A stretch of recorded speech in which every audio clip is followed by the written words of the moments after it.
Hi good evening అండి. ఈరోజు మనం పులిహోర ఎలా చేద్దామో చూద్దాం. దానికి కావాల్సిన పదార్థాలండి: వేరుశనగపప్పు, మినప్పప్పు, పచ్చెనగపప్పు తీసుకున్నాను, పచ్చిమిర్చి, ఎండుమిర్చి 2 తీసుకున్నాను, నిమ్మకాయ రసం మూడు నిమ్మకాయలని నేను పిండుకున్నానండి. మీకు రైస్ ఎంత ఉంటుందో దాన్ని బట్టి మీకు ఎంత క్వాంటిటీ కావాలనేది చేసుకోవాలి. రైస్ అనేది ముందుగా నేను ప్రిపేర్ చేసి పెట్టుకొని ఉన్నాను. ఇప్పుడు తిరగమాత పెడుతున్నానండి. చూసారు కదండి, తిరగమాత పెట్టాను, ఆవాలు వేగాయి. ఇప్పుడు మనము వేరుశనగపప్పు అవన్నీ వేసి వేయించుదాం. చూసారు కదా, అన్ని పప్పులు వేసాను. కొంచెం వేగాక ఎండుమిర్చి, పచ్చిమిర్చి 2 వేసుకున్నాము. ఎండుమిర్చి పచ్చిమిర్చి వేసుకోవడం వల్ల బాగా స్పైసీనెస్గా బాగుంటుందండి. సో అందుకని వేసుకున్నాను. కొంతమంది ఎండుమిర్చి వేసుకుంటారు, ఎవరిష్టం వాళ్ళది. అవి కొంచెం వేగాక ఇప్పుడు మనం యాడ్ చేసుకుంటాం. చూసారు కదండి, రైస్ అనేది నేను కుక్కర్లో పెట్టేసుకున్నాను. దీన్ని చల్లార్చేసి మనం కలుపుకోవాలి. ఆ ముందు దాన్ని ఎలా ప్రిపేర్ చేసుకోవాలి చూసుకొని తర్వాత మనం చేద్దాం. చూసారు కదా, ఇవి చిటపట అట్లా అంటున్నాయి, వేగాయి. సో ఇప్పుడు ఎండుమిర్చి, పచ్చిమిర్చి వేస్తున్నాను. ముందుగానే వేస్తే ఎండుమిర్చి అనేది మాడిపోతుంది, అందుకనే వేయలేదు. ఇప్పుడు వేస్తాను. చూసారు కదండి, వేసాను. ఇప్పుడు పసుపు, మనకి ఎంతైతే ఉప్పు అన్నంలోకి సరిపోద్దో ఉప్పు, ఆ రెండింటిని కూడా యాడ్ చేసుకున్నాం. యాడ్ చేశాక నిమ్మ పులుసు అనేది మనం యాడ్ చేసుకున్నాం. చూసారు కదండి, పసుపు, కల్లుప్పు యాడ్ చేశానండి.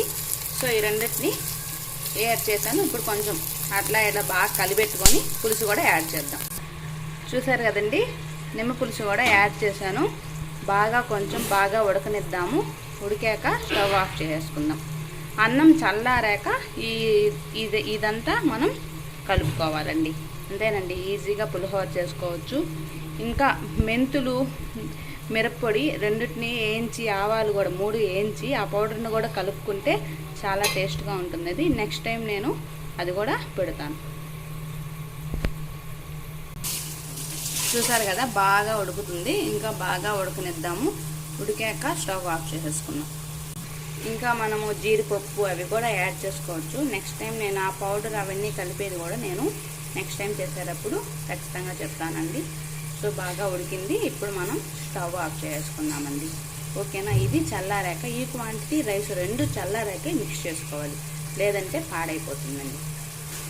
ఓకే, మీకు కానీ ఈ వీడియో కానీ నచ్చినట్లయితే ఖచ్చితంగా లైక్ చేయండి, షేర్ చేయండి. ఎలా వచ్చిందో కూడా ట్రై చేయండి. నేను ఇది కొంచెం చల్లారాక ఇది అన్నం కలిపి కూడా మీకు దాన్ని కూడా చూపిస్తాను. ఓకేనా. థ్యాంక్ యూ కదండి. ఈ విధంగా నేను బాగా కలిపి పెట్టేసుకున్నాను. ఇప్పటికైనా తినొచ్చు. మార్నింగ్కి అయితే ఇంకా బాగా అదంతా పులుసు అదంతా బాగా ఊరుతుంది. సో ఇంకా టేస్టీగా ఉంటుంది. ఈ వీడియో మీరు నచ్చినట్లయితే లైక్ చేయండి, షేర్ చేయండి. ఎలా వచ్చిందో కూడా మీరు ఖచ్చితంగా కామెంట్ బాక్స్లో పెట్టండి. ఓకేనా. Thank you.